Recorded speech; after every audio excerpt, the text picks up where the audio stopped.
انجمن راهنمای خانواده افغان پروژه‌ای را تحت نام نجات جان زنان و دختران از طریق بهبود صحت باروری و سلامت مادر و کودک با تمویل مالی حکومت ژاپن در ماه اپریل 2021 آغاز نمود.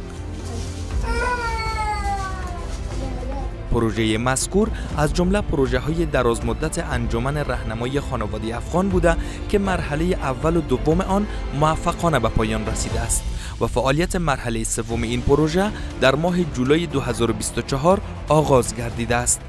دغه چې دغه مریض شو دغه منډه په دغه کلینیک باندې چې مونږ باندې برش په کلینیک باندې منډه کو دا کلینیک ته راځو حیوانم ناجوړ چې کلینیک ته منډه کو دغه کلینیک مونږ څنګه نږدې شو مونږ شکر باندې دغه کلینیک باندې ډېر مونږ خوشاله ستو چې مونږ ته دغه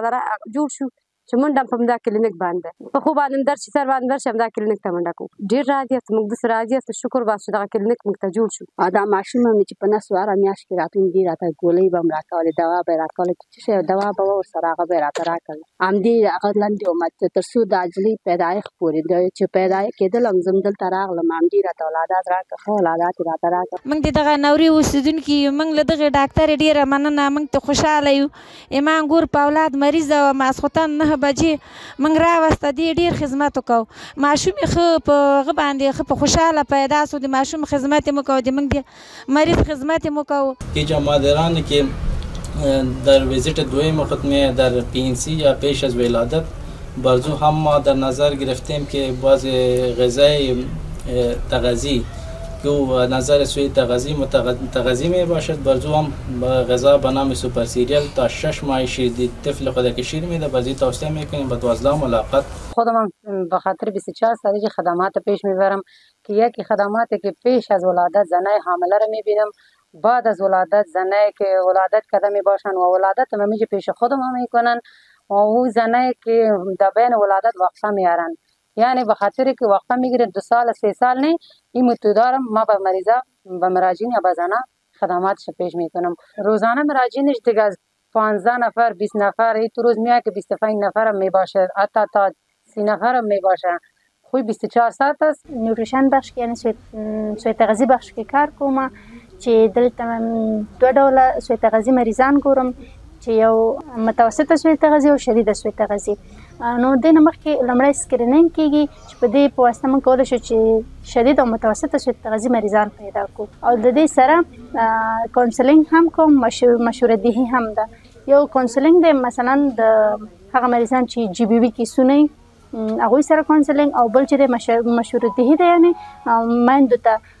د خوارځواکي ماشومانو چې څنګه خوارځواکي کیږي د څه له امله کیږي او باید څه وکړو نو د دې په اړه ورته مشورې ورکوو د نورې قریې ملک کوم اف ایچ ایچ کلینیک چې د افغان موسسې زموږ په قریه کې فعال شوی ده موږ ترې ډېر خوشحاله یو مخکې له دې کلینیک نه به زموږ د کلي خلک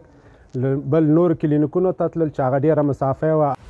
انجمن راهنمای خانواده افغان متحد به ارائه خدمات صحت باروری و کمک‌های صحی به همه مردم کشور در هر گونه شرایط است. بنابراین توسط پروژه متذکره 60 آشیانه صحی خدمات خود را در دورترین ساحات ولایت‌های بلخ، لوگر، کاپیسا، پروان و لغمان که به مراکز صحی دسترسی ندارند ارائه می‌نماید تا زنان، دختران و کودکان و همه باشندگان این ولایات از خدمات صحی با کیفیت مستفید شوند. در همین حال توسط این پروژه یک مرکز رفاه خانواده نیز خدمات صحت باروری را برای باشندگان ولایت لوگر ارائه می‌دهد. این خدمات صحی شامل خدمات تنظیم خانواده، تغذیه و صحت روان میباشد. در ضمن ادویه‌های با کیفیت نیز بنابر نیازمندی‌های مریضان برایشان ارائه می‌گردد.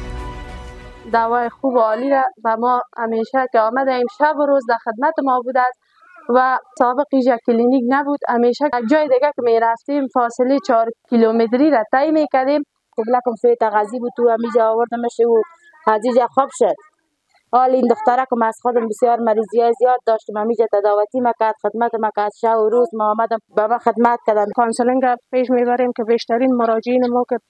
دیگه تعلیمات صحی داریم و تعلیمات صحی ما تسمیمات داریم که هفته 2 روز ما تعلیمات صحی را به مراجعین خود اجرا میکنیم که در تعلیمات صحی در بخش فواید غذا، استفاده از آب صحی و استفاده از مواد غذایی مفید و درباره زندگی روزمره که چطور یک خانواده که زندگی خود درست پیش برن که اطفالشان مصاب به سوی تغذیه نشه و مشکلاتی که پیدا میکنن که یا در کدام اونجا مراجعه کنن، ما در این قسمت ها برایشان مشورت دهی میکنیم. شب و روز قابل در خدمت ماست. ما خوش هستیم از دست قابلیت. در این ولایت 7 FHH یا آشیانه صحی داریم و قراره که ما چند پروژه را کار کردیم و در اواخر مسئول اجتماعی صحت‌نامه بودیم. یکی از بهترین پروژه های مفید در کاپیسا همین پروژه است. اولا کلینیک نه و زای نه و زایگاه نه و مړی کېده وشتکم د لاس نه ته ښځان د لاس نه تلله د بین اوس دغه کلینیک باندې موږ ډېر خوشحاله یاستو. ډېر موټر نه لرو، لار نه لرو، سړی نه لرو،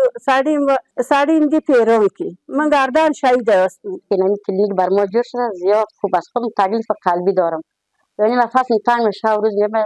دوا و چیز بر ما آسانی میشه. دیگه دخترای ما را که ولادت میکنه اینجا میاریم مشکلش حل میشه. ضرور کلم دغه عمل مینه روز تالان ما عمل ونیو دا کلینیک نه څه خوشاله مو دلته عمل ونیو راغلو مته دوام راکړه ګولې راکړه میاش په میاش دلته د مته تداوی لاندې دیدلې. ما در این کلینیک بخشایی که ما خدمات داریم بخشای نسای ولادی است، نوتریشن است و همچنان خدمات پیش از ولادت، قبل از ولادت است، بعد از ولادت است، خدمات پلنینگ است، خدمات که ما به مادر طفل انجام میدیم. خانمایی که در این منطقه مشکلات نسای ولادی دارن نمیتونن پیش دکترها یا در پیش مراکز صحی که دور رفتن نمیتونن که برن راجعه کنن، همینجا نزدیک میان گپ میزنن. تفلک‌های خرد و کلان و زنای حامله و دیگر زیادی مراجعین دارن. ما از این کلینیک از کارمنداش تشکر میکنیم. پیش از اینکه کلینیک اینجا نبود تا برای یک ظرف کردن پیشکاری ما احتیاج بودیم یا برای دیدن فشار احتیاج بودیم. تا که ولسوالی میرسیدیم شاید مریض فشار بلند میبود چیزی میدادیم فشار از بین میرفت مریض. ولی با فضل خدا که کلینیک آمده بسیار خوش هستیم. قابل یادآوری است که با وجود چالش‌های فراوان این پروژه توانسته از خدمات صحی، خدمات مشوره‌دهی صحی، تغذیه و تعلیم صحی لازم را به بهترین شیوه به مردم ارائه دهد. از آغاز پروژه 1 جولای 2024 الی 31 نوامبر 2024 243288 خدمات صحی از طریق مراکز صحی متذکره برای 102279 تن از باشندگان کشور ارائه گردید.